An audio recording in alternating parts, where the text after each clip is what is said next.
മനുഷ്യരായ ഒരാൾക്കും പൊതിച്ചോറിനെ എതിർക്കാൻ കഴിയില്ല. അതിനെ എതിർക്കുന്നവർ അവരുടെ മാനസിക നില പരിശോധിക്കേണ്ടതാണ്. കാരണം മനുഷ്യരായ ആർക്കും കഴിയില്ല. ഇവിടെ പ്രശ്നം രണ്ട് കാര്യങ്ങളാണ്. രണ്ടും വളരെ പ്രസക്തമായ കാര്യമായി കരുതുകയാണ്. അതിലൊന്ന്, കേരളത്തിൻ്റെ ആരോഗ്യ മേഖല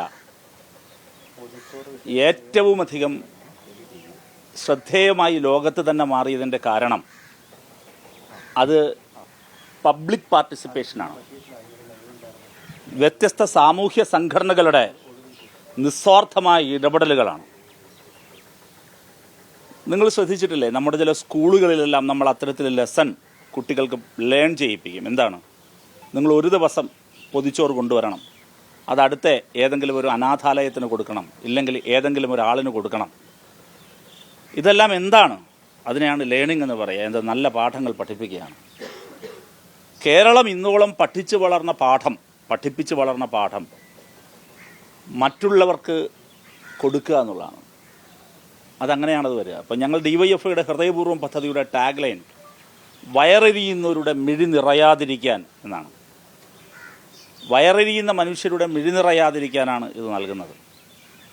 അപ്പോൾ ഇത് റദ്ദാക്കാൻ വേണ്ടി ശ്രമിക്കുന്ന ശ്രീ കെ മുരളീധരനോട് എനിക്ക് ചോദിക്കാനുള്ളത്, കേരളത്തിൻ്റെ ആരോഗ്യ പരിപാലന രംഗത്ത് നിസ്വാർത്ഥമായി പ്രവർത്തിച്ചു കൊണ്ടിരിക്കുന്ന വ്യത്യസ്ത സംഘടനകളുണ്ട്. പാലിയേറ്റീവ് കെയറിൽ, ഭക്ഷണ വിതരണത്തിൽ, ഹോസ്പിറ്റലുകളിൽ വീൽചെയർ വിതരണം ചെയ്യുന്നതിൽ, ഹോസ്പിറ്റലുകൾക്ക് ആവശ്യമായ മരുന്നുകൾ സപ്ലൈ ചെയ്യുന്നതിൽ,